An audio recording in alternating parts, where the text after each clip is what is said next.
내일은 지구의 날입니다. 지구의 건강을 살피는 중요한 지표 가운데 하나고요. 또 제주의 삶과 역사, 문화와 정말 떼려야 뗄 수 없는 것이기도 한데요. 오늘의 콘텐츠는 변화무쌍함의 상징이죠. 바로 제주 날씨입니다.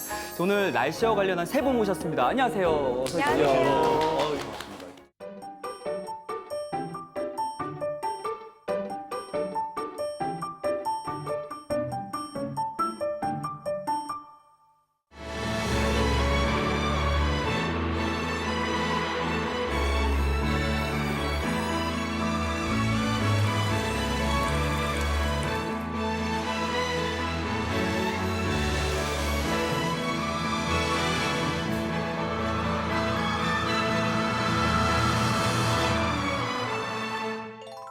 자, 지금 밖을 보시면 비가 촉촉하게 내리고 있는데 지난주에도 언급이 됐지만 제주에서는 이맘때 내리는 비를 고사리 장마라고 부르잖아요. 근데 기상학적으로 보면 어떤 날씨를 정확히 말하는 거예요?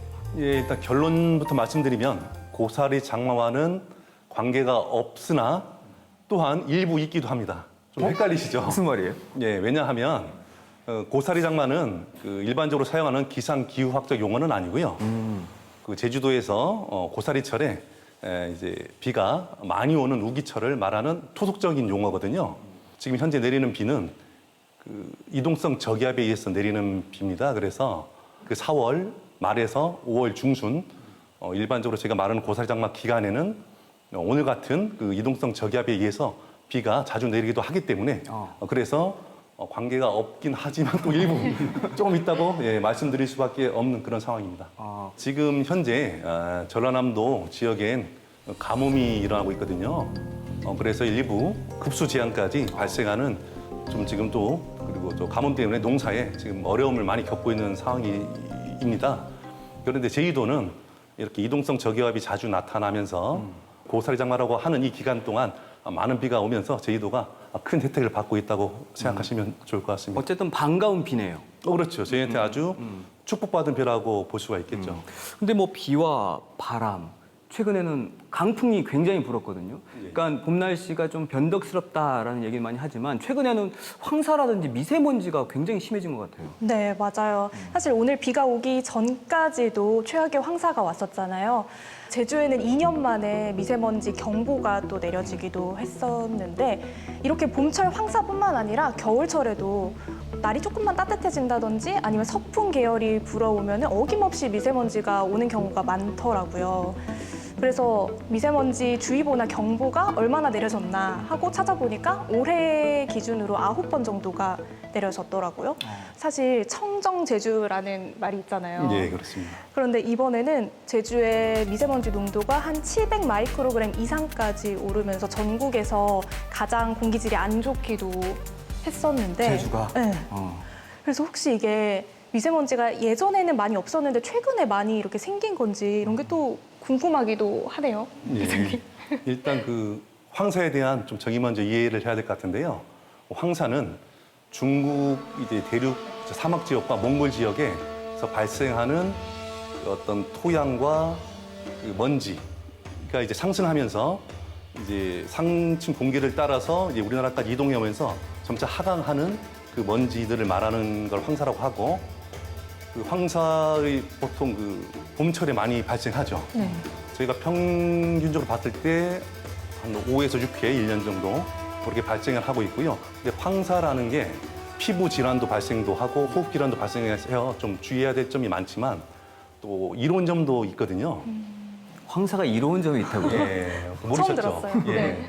그러니까 그 황사의 성분은 주로 칼슘이나 뭐 알루미늄, 마그네슘 같은 토양 성분으로 이루어진 알칼리성 성질을 갖고 있거든요.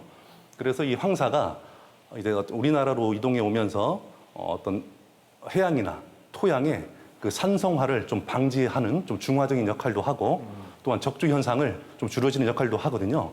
물론 이런 이로운 역할이 있다 하더라도 뭐 지금처럼 이제 저희가 뭐 피부 질환이나 건강 상 여러 가지 문제 또한 뭐 항공기 이착을 방해하기도 하고 뭐 반도체나 어떤 그 첨단 장비 이 어떤 또 나쁜 영향을 주기 때문에 결론은 좀 외출을 좀 주의하시는 게 더 아니, 좋겠죠. 예. 좋은 거면 다 가져가세요. 아닙니다. 예. 저 일부 좋은 것만 받고 나머지 돌려드리겠습니다. 우리가 좀 평상시에 미세먼지를 확인할 수 있는 방법이 어떤 게 있어요? 저는 일단 직관적으로 저희는 제주의 한라산을 보면은 알 수가 있잖아요. 오늘 한라산이 잘 보이면 공기가 깨끗하구나. 안 보이면은 오늘은 공기질이 탁하구나 이렇게 알 수 있는데 사실 변동성이 굉장히 심한 것 같아요. 제주 날씨가 변화무쌍한 만큼. 그래서 조금 자세한 정보들을 확인할 수 있는 사이트를 알려드리자면 환경부의 에어코리아라는 사이트가 있고요. 또 기상청 홈페이지에서도 확인할 수가 있고요.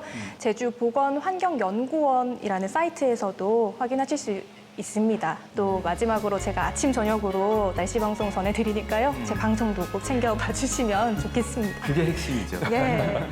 근데 제주는 사실 섬이라는 약간 좀 특성이 있기 때문에 생활 전반에 있어서 날씨라는 게 굉장히 유용하게 활용이 됐다 하더라고요. 예, 맞습니다. 그러니까 제주도에 중요한 이 곡식이 두 가지가 있습니다. 조랑 보리. 이거는 이제 이모작이 가능하거든요. 그러니까 조는 이제 여름을 나는 작물이고 보리는 겨울을 나는 작물이고 이게 조 같은 게 장마하고 굉장히 밀접한 관계가 있습니다. 그래서 조 농사의 그 용어로 마가지라고 하는 용어가 있습니다. 이게 마가듬은 장마가 끝나는 걸 마가듬이라고 하고 마가지는 이제 장마를 이용해서 조 농사를 짓는 걸 마가지라고 하거든요. 제주도에는 이제 중산간에 있는 뜬밭이라고 하는 좀 푸석푸석한 밭, 그리고 해안 쪽에 있는 이제 점질토가 좀 많은 이게 된밭, 크게 두 종류로 나눌 수 있거든요. 근데 뜬밭인 경우에는 이게 뭐 장마와 상관없이 그냥 조를 뿌리고 이게 수확해도 상관이 없습니다. 근데 된밭에서는 장마하고 밀접한 관계가 있어가지고 씨앗을 뿌려놓고 비가 다시 와버리면 이게 다시 이 씨앗이 이게 돋아나지도 못하고 돋아났던 씨앗도 다시 이제 녹아버리는 그러한 현상이 발생합니다. 그래서 마하고 굉장히 관련이 있는 게 조 농사인데 일기예보가 예전에는 없었지 않습니까? 그래서 이렇게 저희가 이 민속과학자이신 고강민 선생이 제주도 전역을 돌면서 이렇게 조사를 했습니다. 했는데 막거든 방법이 정말 다양합니다. 대표적으로 조천읍 그 천을리하고 그다음에 표선면 이 토산리 쪽은 천둥 소리를 듣고 이제 마가 다 끝났다라고 하는 지역이 있고, 그리고 동쪽에 성산읍 시흥리하고 그 에어읍 중엄리 같은 경우는 이제 6월에 이제 비가 그치고 시원한 바람이 딱 불면 장마가 끝났다. 이걸 또 건들마라고 해가지고 마가 끝나는 걸 또 알 수가 있고, 중엄리 같은 경우에는 바닷가에 뭉게구름이 피어나는 걸 보고 이제 마가듬을 이제 판단하고, 공성리 같은 경우에는 치자꽃이 이제 시들어가지고 이제 그걸 보고 이제 마가 다 지나갔구나 이렇게 생각하기도 하고. 아니 그게 실제로 그게 맞아 떨어지는 거예요? 맞아 떨어지기도 하고요.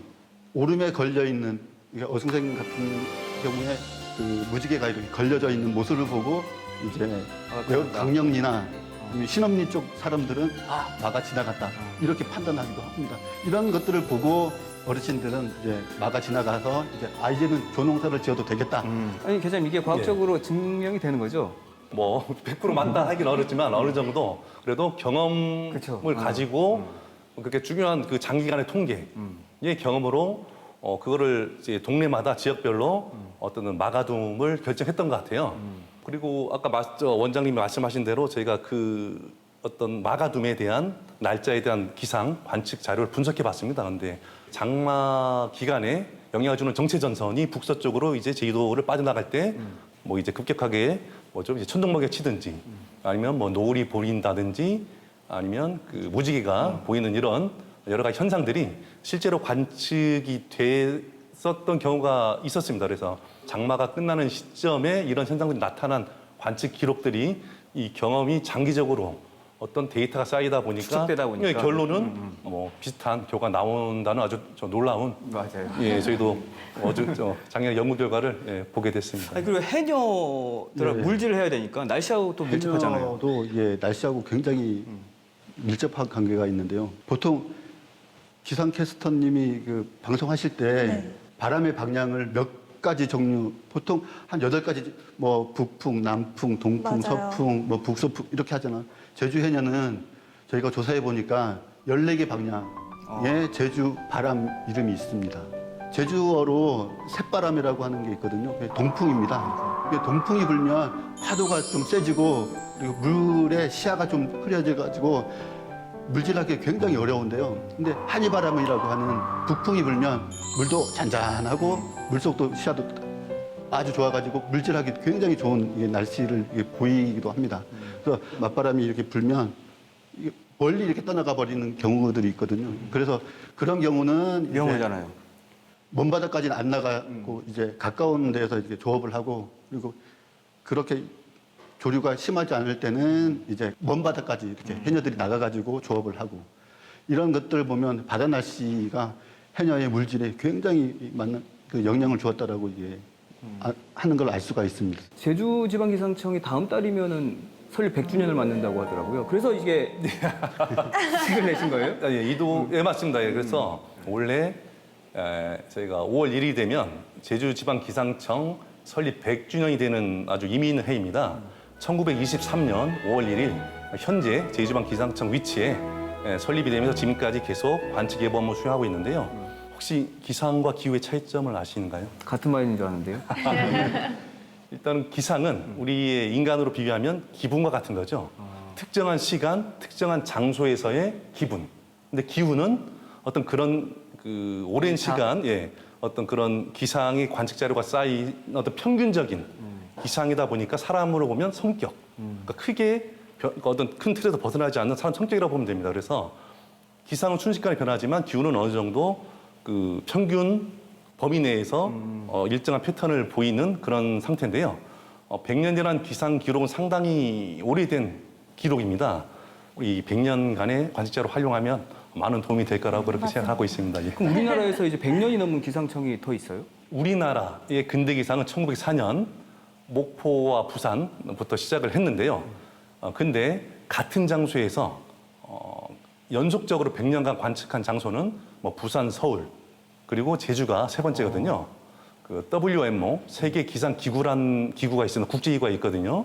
거기서 전 세계적으로 100년 기상 관측소를 지정해 주는데 부산, 서울, 그다음에 제주가 우리나라 세 번째 WMO 지정 100년 기상 기후 관측소로 등록될 지금 조건을 가졌습니다.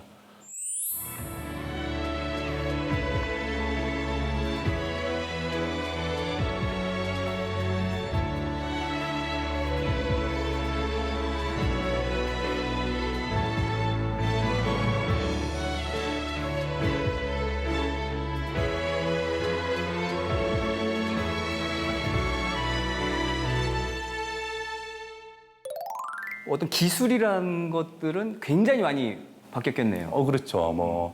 그 당시는 조선 총독부령에서 일기예보 신호표라는 걸 만들고 그것을 따라서 저희가 이제 예보를 했었거든요.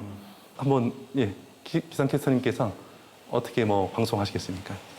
네, 지금 남서풍이 강하게 불면서 기온은 오르고 있지만 따뜻하고 습한 공기가 올라오면서 비가 내리고 있습니다. 이렇게 얘기해 이렇게 비 확 들어오는 이런 최신 이런 시설이 없다 보니까 그 당시 깃발로 육안으로 확인을 했었습니다. 그 첫째 세 가지 깃발을 달았는데요. 맨 위에 삼각형 깃발을 달고 색깔별로 풍향을 결정했죠. 아까 오늘 남풍이 분다 했으니까 빨간색. 맨 위에 삼각형 빨간색을 달고 남풍이 불고 그리고 다음엔 네모난 깃발을 답니다. 남색. 네모난 깃발을 달면 비가 온다는 뜻이고 그 아래 또 삼각형 긴 깃발. 빨간색은 기온이 상승, 흰색은 하강이거든요. 그래서 그 당시 긴 풀대 위에, 깃대 위에 빨간색 삼각형 깃발, 남풍이 불고 청색의 네모난 깃발, 비가 내리고 삼각형의 긴 빨간색 깃발로 기온이 오릅니다라고 눈으로 확인할 수밖에 없었습니다. 그걸 누가 다 외우면서 기억을 해요? 어려운데요? 그렇죠. 예, 그래서 혹시나 폭풍주의보나 이런 또 악기상이 발생하면 또 이제 잠자리채 같이 긴 어떤 망을 이용해서 색깔을 입혀서 한눈에 볼 수 있게 알려도 좋고 태풍이 다가올 때는 그 사람들이 그 등산을 해서 그 태풍 정보를 사람들이 많은 운동장이나 아니면 전차를 이용해서 알리기도 했다고 합니다. 그럼 그런 것들은 지금 예전에는 깃발로 하고 네. 이렇게 했는데 지금은 어떤 식으로 날씨를 전해주세요? 너무 어렵잖아요. 그래서 조금 더 쉽고 효과적으로 이제 날씨를 전하기 위해서 여러 가지 시각 자료들을 활용을 하는데 첫 번째로 영상을 활용을 합니다. 레이더 영상이라든지 아니면 바람 예상도라든지 위성 영상이라든지 이런 것들을 통해서 비가 얼마나 오고 또 언제 오고 바람이 얼마나 불고 또 구름이 많이 껴있고 안 껴있고 이런 것들을 표현을 하기도 하고요. 또 두 번째로는 기상청의 지도를 활용하기도 하는데요. 비가 오는 시점이라든지 아니면 강수 형태라든지 이런 것들을 쉽게 알 수가 있어요. 색깔들로 표현이 예, 되어 있는데 그렇죠. 예. 초록색은 비를 나타내는 거고요. 그리고 파란색은 비와 눈이 함께 섞여 내리는 거, 그다음에 보라색은 눈이 내린다라는 거를 뜻합니다. 또 세 번째로는 또 저희 옆에 항상 떠 있는 게 있잖아요. CG. 네. CG인데 수치로 나와 있는 그런 정보들을 지도에다가 쉽게 한눈에 볼 수 있게 표현을 하기도 하고요. 또 요즘에는 아까 생활 기상 정보도 예, 그렇죠. 말씀을 해주셨는데 식중독 지수라든지 아니면 대기 확산 지수라든지 자외선 지수라든지 이런 것들을 또 활용해서 좀 더 쉽고 좀 친근하게 뭐 전달을 옛날 하려고 합니다. 정보로는 도저히 설명이 안 되고. 그렇죠. 예. 기상 관측이라든지 예보가 점점 현대화되면서 예. 그래서 생겨난 게 기상캐스터라는 직업이잖아요. 네, 맞습니다. 요즘 또 인기 있는 드라마였던 덕을 땡땡에서 기상캐스터가 주인공으로 나오면서 관심을 많이 가져주시긴 하는데요. 혹시 최초의 기상캐스터가 누군지 아세요? 아시겠죠? 저는 개인적으로 김동완 아저씨이길 바라는데 아닐 것 같아서. 예전에 그 맞습니다. M본부에서 했던 맞습니다. 예, 저도 어릴 적 그분을 보면서 꿈을 키웠었습니다. 아, 진짜요? 예. 어떤 꿈을 기상캐스터의 꿈을? 그렇죠. 예. 진짜요? 예, 예. 원래 맞습니다. 그분이 이제 옛 기상청이었던 국립중앙관상대 소속의 기상청 소속의 직원분이셨어요. 네, 네. 이렇게 방송 출연하시면서 이제 어떻게 보면 뭐 전업했다고 할까요? 이렇게. 그래서 그분이 우리나라 1호 기상캐스터님이시고요. 그 이후에 이제 기상 기자들도 생겨나기 시작했고 90년대 초까지는 기상캐스터라는 직업이 남성들이 가질 수 있는 직업이라는 인식이 굉장히 강했어요. 그런데 지금은 여성분들이 굉장히 많잖아요. 그게 1991년에 KBS의 이익선 기상캐스터님 아시죠? 네, 그분이 이제 많은 인기를 또 얻으시면서 그 이후로는 여성 기상캐스터의 시대가 열렸고 저도 이렇게 일을 하고 있습니다. 아니, 저도 어릴 때 기억이 나는 게 그 김동완 선생님께서 예. 굉장히 재밌게 맞습니다. 좀 특이하게 맞아요. 일기예보를 하셨던 그렇죠. 기억이 나요. 예. 직접 뭐 얘기도를 펴놓고 그리기도 하시고 좀 이렇게 그러니까 국민들이 쉽게 이해할 수 있도록 쉽게 전달해 줬었던 것 같고요. 그러면서 저도 어릴 때 되게 재밌게 그러면서 꿈을 키웠었는데 아까 말씀하셨듯이 91년 이후 기상캐스터님들이 이제 여성이 많아지면서 제 자리를 이렇다고 시작하시면 되겠습니다. 예. 아니 혹시 원장님도 예전에 기억나세요? 예, 기억이 나죠. 근데 최근에 이 기억으로는 기상캐스터 분들이 그러니까 우산을 쓰고 비옷을 입고 이렇게 나오면서 듣지 않아도 오늘 비구나 이렇게 느낄 수도 있고. 그게 이익선 기상캐스터님이 처음으로 아마 시도를 하셨던 걸로 알고 있어요. 또 기억에 남는 게 저는 그 김동완 캐스터님이 하셨던 방송을 봤는데 뭐 파리가 조는 듯한 더위라든지 아니면 뭐 여우가 시집가는 날 이런 재밌는 표현들도 많이 써주셨고 아니 파리가 조는 듯한 더위라고 하면 어떤 날씨예요? 파리가 조는 듯한 더위. 뭔지 모르지만 엄청 더울 것 같은 느낌. 이런 어떻게 보면 전달, 소통. 더우면은 또 잠이 안 오는데. 파리를 기절시키는 정도의 그 더위 아닐까요? 기절시킬 정도. 그러니까 사람은 기절시키지 못하지만 파리의 행동을 이제 기절시킬 정도의 무더위라고 예, 역시 표현하신 것 같아요. 과학적으로 이제 해석까지 들어가니까 아니 더 그러면 이제 완벽해지는 여우가 것 같습니다. 씹 가는 날 이건 뭔 말이에요? 여우비 말하는 게 아닐까요? 예. 아 여우비. 네.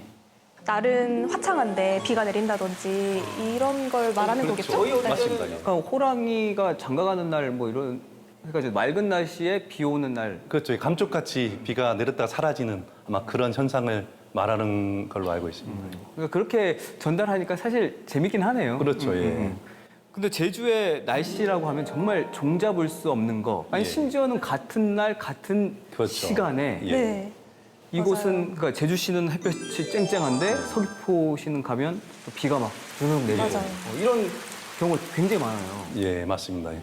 그러니까 제주도가 뭐 아시겠지만 섬이잖아요. 사면이 다 이제 해양으로 둘러싸여져 있고 또 가운데는 약 1950m 정도의 한라산이 우뚝 솟아 있는 어떤 특이한 지금 지형 구조다 보니까 제주도 한라산 중심으로 동서남북이 각기 다른 그런 기상 패턴을 보이는데요. 예를 들면 보통 저희가 펜 현상이라고 뭐 들어보셨을 거예요. 펜은 독일에서 이게 알프스 산맥을 건너오는 이제 건조한 고온 건조한 바람을 뜨거운 펜이라고 바람. 하는데요. 우리 제주도에서도 펜 현상이 자주 나타나죠. 예를 들면 제주도 남쪽에서 이제 수증기가 많은 이제 공기가 이동하면서 한라산을 타고 올라가면서 이제 기온이 점점 떨어지겠죠. 그렇게 기온이 떨어지면서 이제 수증기는 응결이 돼서 비로 뿌려집니다. 그래서 제주도 오늘처럼 제주도 남쪽에 많은 비가 내리게 되고 비를 다 뿌렸기 때문에 한라산 꼭대기에서는 이제 공기 자체가 건조해지는 거죠. 그럼 건조해진 공기는 또 다시 제주시 북쪽으로 이제 하강하면서 한라산 남쪽과 한라산 북쪽이 10도 이상 차이가 나는 거죠. 예, 이런 거 제주도에서 이런 펜 현상이 많이 나타나거든요. 예. 그럼 이거는 뭐예요? 똑같은 남쪽이에요? 예, 예. 여기까지는 지금 비 왔어. 여기서 지금 비 안 와요, 진짜. 땅이 안 젖어 있어요. 이런 현상 왜 그런 거예요? 그런 경우가 저희도 가장 난감하고 어렵습니다. 왜냐면 너무 작게 이게 국지적인 현상이죠. 그러니까 우리가 공기 덩어리를 하면 되게 크게 보지만 또 일부는 작게도 나타납니다. 예를 들면 우리가 어떤 한 그룹을 봤을 때 모 남자군 20대를 모집군을 모았죠. 대부분 20대 남성이니까 성격들이 비슷하겠죠. 에너지도 좋고 키도 비슷하고 여러 가지 이제 비슷한 성격이 있지만 그중에 좀 튀는 학생들이 꼭 있잖아요. 그런 튀는 학생들을 저희가 예측을 할 수 없죠. 그럼 그렇게 이해하시면 좀 이해가 되지 않나 생각됩니다. 예. 펜 현상 때문이라고 예, 예. 해주셨는데 제주 바람 또 유명하잖아요. 이 그래서 바람 사고 많은 것 때문에 같아요. 예, 사건 사고가 엄청납니다. 첫 번째가 1954년에 동문시장 화재 사건입니다. 동문시장이 자파상이었던 분이 그 휘발유통 옆에다 이렇게 라이터를 탁 켜는데 불이 확 나는 거예요. 근데 그 13일 날 조사를 해보니까 그 돌풍, 바람이 많이 불었구나. 초속 한 10m 정도 넘는 그런 바람이 확 불어가지고 그때 당시 아마 건물이 112동 정도 전소가 되고 그리고 인명피해도 있었거든요. 인명피해로는 이제 2분이 이게 사망을 하시고 13분이 중화상을 입고 그런 사건 사고가 있었습니다. 그리고 최근에는 이제 1994년도 8월 10날 대한항공이 제주 공항에 착륙하다가 활주로를 벗어나가지고 용경지까지 가는 바람에 비행기가 전소되는 사건이 일어나거든요. 근데 빨리 전소되기 전에 탈출을 해가지고 인명피해는 크게 없어서 큰 다행인데 그것도 이제 바람 때문에 그날 태풍이 더그라고 해가지고 그해 13호 태풍이 이렇게 오고 있었는데 초속 23m가 넘는 바람이 부는데도 불구하고 착륙을 하다가 미끄러지는 그 사고가 발생한 거죠. 이륙 자체를 하지 말았어야 됐네요, 그때는. 근데 그런 바람에는 이제 그게 김포공항에서 떴거든요. 근데 아. 김포공항에서 뜰 때는 그렇게 크게 영향이 거기는 없는데 괜찮은데, 제주에서. 제주도 올 때 이게 태풍이어도 순간적으로 부는 바람들이 세기 때문에 그런 현상이 나타났거든요. 1982년도에 그 C123이라고 하는 군용기 그 수송기가 그 한라산 개미등이라고 하는 거기에 이게 추락하는 사건이 발생하거든요. 그때 총 53명이 순직하는 그 사건이 발생합니다. 그때 당시에는 이제 조종사나 그런 바람, 날씨 영향 때문에 발생한 거다라고 이렇게 나왔었는데 그때 당시에도 아마 그 군수송기가 성남공항에서 이게 출발을 하거든요. 근데 김포공항도 모든 비행기가 결항. 성남공항 그 관제탑에서도 비행기 띄우면 안 된다. 불어났고 제주공항도 마찬가지로 비행기가 전편이 결항된 상태였는데 무리하게 비행기를 띄우는 그런 사건이 발생합니다. 그래서 그때 당시에는 이제 대침투 그 훈련으로 해가지고 이렇게 포장이 되었었는데 나중에 보니까 1982년 2월 6일 날 무슨 일이 있었냐면 제주국제공항 동서 활주로 확장 공사 해가지고 마무리 해가지고 전두환 대통령이 와가지고 순시하는 그런 행사가 있었거든요. 그 대통령을 이제 보조하고 경호하려고 이게 무리하게 내려왔던. 뭐 기상청에서 어쨌든 통계를 바탕으로 예측을 하는데 좀 어려운 부분이 있을 것 같아요. 벚꽃 축제에서 좀 이제 언론에서 많이 이슈가 됐었습니다. 그러니까 미리 펴버린 거지. 예측 평년 한 30년 기간 동안 폈던 기간보다 한 1주, 2주 정도 먼저 꽃이 피면서 꽃이 없는 축제다라는 그런 좀 질타도 받게 했는데요. 그러다 보니까 이런 그 계절 관측은 단지 통계만으로 예측하기는 힘들거든요. 왜냐하면 물론 그 꽃을 개화하기 위해서 필요한 거 가장 중요한 요소는 기온입니다. 그리고 또 일조량, 그 외에 또 어떤 뭐 습도, 거기다가 또 생육 상태까지 알아야 하잖아요. 그러다 보니까 좀 계절 관측은 한 달, 두 달을 더 훨씬 긴 기간을 예측해야 되는 장기 예보가 됩니다. 근데 장기 예보는 정확도가 훨씬 떨어지거든요. 왜냐하면 현재도 기상청에서 계절 관측, 개화나 만발을 관측은 하는데 예측은 하진 않고 그리고 민간업체에서 예측을 하더라도 상당히 어려움을 겪는 걸로 알고 어려운 있습니다. 거는 민간에게 그냥. 그건 아니고 예. 그 날씨로 정말 할 수 있는 얘기가 무궁무진한 것 같은데 예. 이게 또 질병하고도 밀접한 관계가 있잖아요. 그렇죠. 기록상으로 1946년에 큰 이제 질병으로 콜레라가 이제 발생했던 적이 있거든요. 근데 1946년 5월에 부산에서부터 이제 시작이 됩니다. 전염병이 시작되는데 1946년 6월에 제주도에 이제 본격적으로 이제 퍼지거든요. 근데 그 6월의 기온이 또 재밌습니다. 6월 달 상순, 그러니까 1월에서 15일 사이의 기온이 100년 동안에 계측했던 그 수치를 보니까 2021년도가 가장 높았고 두 번째로 높았던 게 1946년 6월 상순의 평균 기온이더라고요. 그런 기온, 그리고 강수량, 8월에 440mm가 넘는 이런 비가 오거든요. 그 비와 그리고 기온, 이게 가장 콜레라를 가장 퍼뜨리는 가장 큰 요인인데 그런 환경적인 조건이 제주도에 이렇게 딱 맞아 떨어졌던 겁니다. 근데 그리고 그 전염병뿐만 아니고 기근이라고 하는, 그러니까 농사가 잘 안 되잖아요. 그쵸. 식량이 부족해가지고 기근 현상이 발생되거든요. 그게 1946년도에도 발생했습니다. 1944년도에 한 23만 보리가 23만 석이 제주도에서 이제 생산이 됩니다. 근데 1946년도에는 한 8만 3천 석밖에 안, 이게 31%밖에 이게 생산이 안 된 거예요. 1956년, 57년에도 똑같이 일어납니다. 근데 1956년에는 비가 엄청나게 내렸습니다. 그 비가 한 2,100mm 정도 내렸고, 근데 또 재밌는 게 1957년에는 또 날씨가 또 바뀌어가지고 3월에 우박도 내리고 눈도 내리고 3월에 봄인데 영하로 떨어지기도 하고 3월에 파종을 해야 될 시기인데 가뭄이 들고 근데 다시 6월에 비가 엄청나게 내리고 이런 이 날씨가 대기근을 이렇게 일으키게 되는 그 요인이 되는 거거든요. 자, 지난해 또 SNS를 뜨겁게 달궜던 사진이 있습니다. 예. 뭐 용오름, 빛기둥이라고 해서 많은 분들이 직접 그 현상을 사진으로 찍고 SNS에 많이 올려주셨는데 이건 왜 이렇게 나타나는 현상인가요?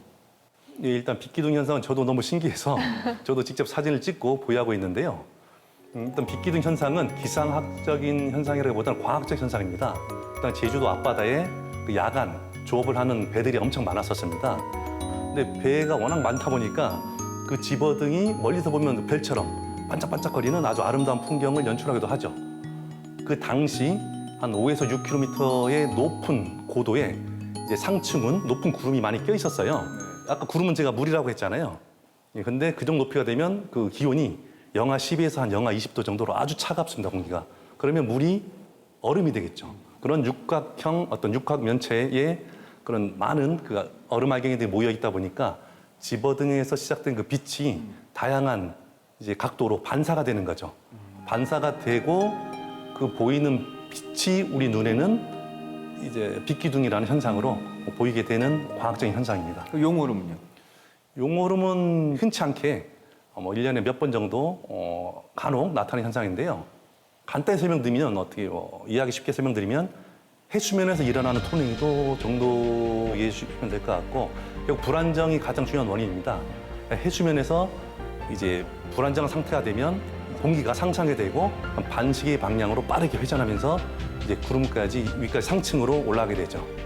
결국 그 바다 해수면의 불안정 상태에 의해서 국지적으로 아주 강한 상승이 일어나는 현상이라고 보시면 될 것 같습니다. 요즘에 많이 얘기하는 게 어쨌든 기후 위기다. 예, 예. 이런 얘기를 많이 해서 사실 위기감은 있잖아요. 예, 예. 제주지방기상청에서 최근 한 60년간 그 계절 길이를 분석을 해봤어요. 60년 전에와 최근 여름철 계절끼리를 분석해 본 결과 여름철이 한 15일 정도 늘어났다. 그러니까 1년 중에 122일이었는데 한 135일로 15일 정도 길어졌다라는 분석 결과가 있고요. 그럼 앞으로는 예. 뭐 1년 중에 여름이 굉장히 길어지겠네요. 예, 그래서- 더운 날을 계속 참고 살아야겠네요. 맞습니다. 그래서 아주 중요한 점을 지금 지적해 주신 거예요. 그래서 지금처럼 저희가 어떤 그 온실가스 감축 노력을 하지 않고 이대로 쭉 가게 되면 약 2100년도 한 75년 이후 정도가 되겠죠. 그러면 그 우리나라 여름 계절 길이가 한 170일 정도?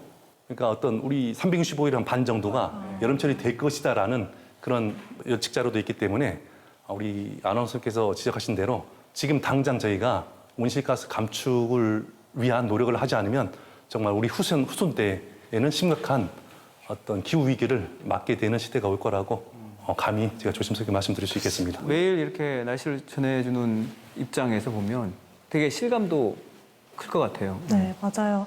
작년에 유독 뭐 역대 최고, 역대 최저 이런 얘기들을 많이 전달을 했던 것 같아요. 근데 또 주변 제주 분들한테 여쭤보면 항상 그래 왔어라고는 하는데 이게 굉장히 빠르게 기온이 변화하고 있다는 게 체감이 되고 있거든요.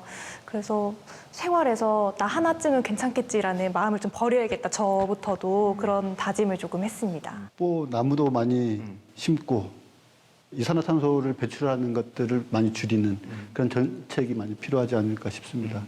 우리 세대들도 물론 중요하지만 이 자라나는 세대들에게도 이렇게 이런 것들을 이제 교육시킴으로 해가지고 이 기후 변화가 조금 더딜 수 있도록 이렇게 교육시키는 것도 매우 중요하다고 생각이 됩니다. 사실 제주의 바람이나 뭐 구름, 하늘, 뭐 햇살, 하물며 공기까지 생각해 보면 네. 정말 육지와는 다른 제주만의 특별함이 분명 있었거든요. 그 이유가 뭘까 항상 궁금해했었는데 오늘 드디어 그 이유를 알았습니다. 바로 제주의 날씨에 그 이유가 있었네요.